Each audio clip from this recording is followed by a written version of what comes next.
Nah, selanjutnya kita akan membahas tentang layer, yang mana dalam secara artian layer itu adalah lapisan, mana jika kita punya dua objek seperti ini, misalnya saya juga mengambil gambar di sini, seperti ini ya. Nah, jadi setiap satu gambar ini juga merupakan satu layer.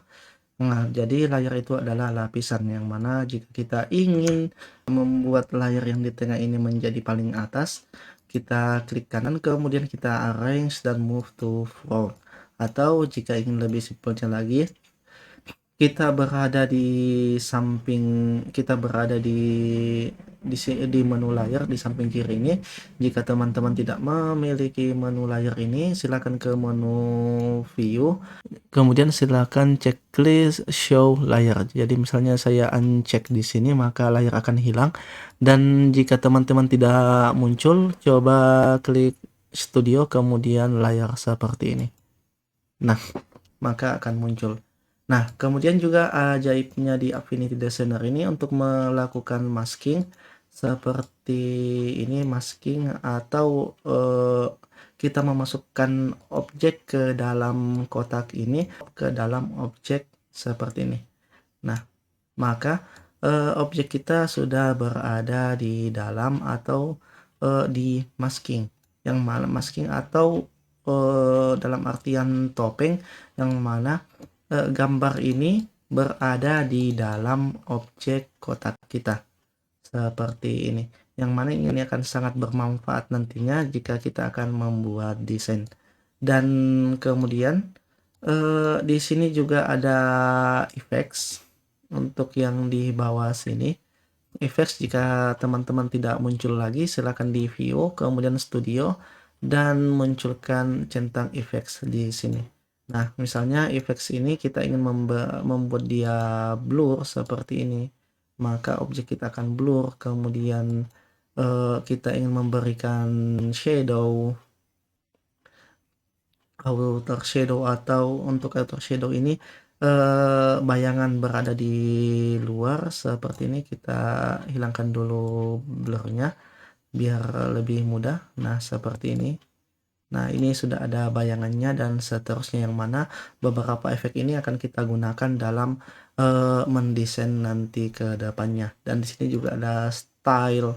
Misalnya kita klik di sini, maka ada beberapa style yang langsung diterapkan di dalam objek yang kita pilih seperti ini. Dan juga ada text style, ini berfokus pada typography, yang mana jika kita mengetikkan sesuatu, nah, untuk stylenya apakah dia bold atau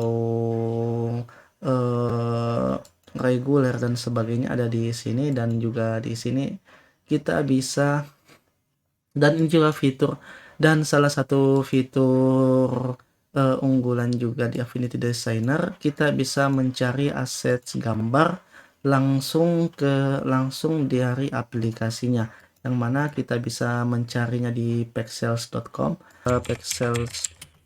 untuk mencari aset gambar seperti ini. Tapi kita bisa langsung berada di dalam aplikasinya. Jika teman-teman tidak muncul stoknya, di view kemudian studio dan checklist bagian stok ini ya. Nah, jadi misalnya di Pexel ini kita mencari gambar mount, dan untuk menggunakan fitur ini pastikan teman-teman terhubung ke internet. Jadi jika sudah dapat, tinggal drag and drop saja ke dokumen kita. Nah, sudah masuk, kita bisa mengatur ukurannya seperti ini. Dan kemudian juga untuk menu yang terakhir yang berada di bawah sini, di sini ada menu transform yang untuk mengatur tinggi dan lebar, dan untuk mengatur posisinya juga. Nah, seperti ini, misalnya kita ingin mengaturnya seperti ini. Nah, jika mungkin ada teman-teman yang bertanya mengapa kita tidak menggunakan transform yang di sini saja lebih mudah, kita menggunakan angkanya. Kita untuk apa ada di sini? Nah, jadi, ini untuk kebutuhan jika kita ingin membuat, objek yang simetris nantinya, maka ini akan lebih mudah mengaturnya lewat sini. Dan ini untuk posisinya. Dan di sini ada history atau riwayat yang, eee, perubahan yang kita lewati sebelumnya, dan di sini juga ada navigatornya, seperti ini.